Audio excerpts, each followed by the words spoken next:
लूटपाट के उद्देश्य से आए मोहम्मद बिन कासिम व महमूद गजनवी जैसे मुस्लिम आक्रांताओं के बाद अब मोहम्मद गौरी भी भारत की तरफ आकर्षित हुआ। हालांकि मोहम्मद गौरी का उद्देश्य लूटपाट का नहीं बल्कि भारत में मुस्लिम साम्राज्य का विस्तार करना था।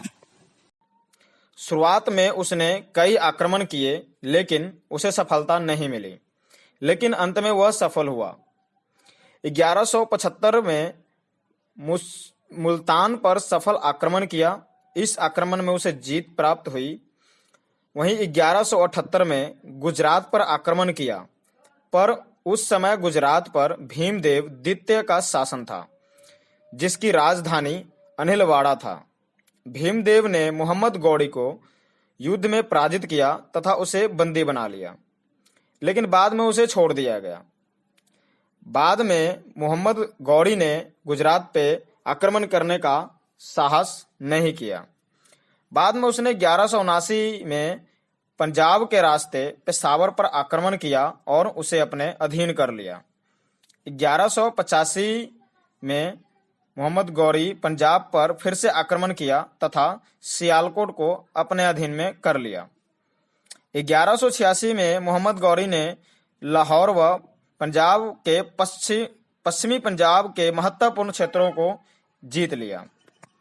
1191 में गौरी ने चहमान साम्राज्य में स्थित तरब हिंद, जिसे आज बठिंडा कहते हैं, पर अधिकार कर लिया। तरब हिंद पर मोहम्मद गौरी का अधिकार होने की सूचना पाते ही पृथ्वीराज चौहान अपने लगभग 2 लाख सैनिकों, जिनमें हाथी, घुड़सवार व पैदल सेना थी, के साथ गौरी से युद्ध के लिए निकल पड़े। इस युद्ध में मोहम्मद गौरी की हार हुई और उसे भागना पड़ा, लेकिन 1 वर्ष बाद ही अपनी हार का बदला लेने के लिए 1192 में तराहन के मैदान में आ गया, जहां भयंकर युद्ध हुआ और इस युद्ध में पृथ्वीराज चौहान की हार हुई और दिल्ली पर तुर्कों का अधिकार होते ही दिल्ली सल्तनत की नींव रखी गई।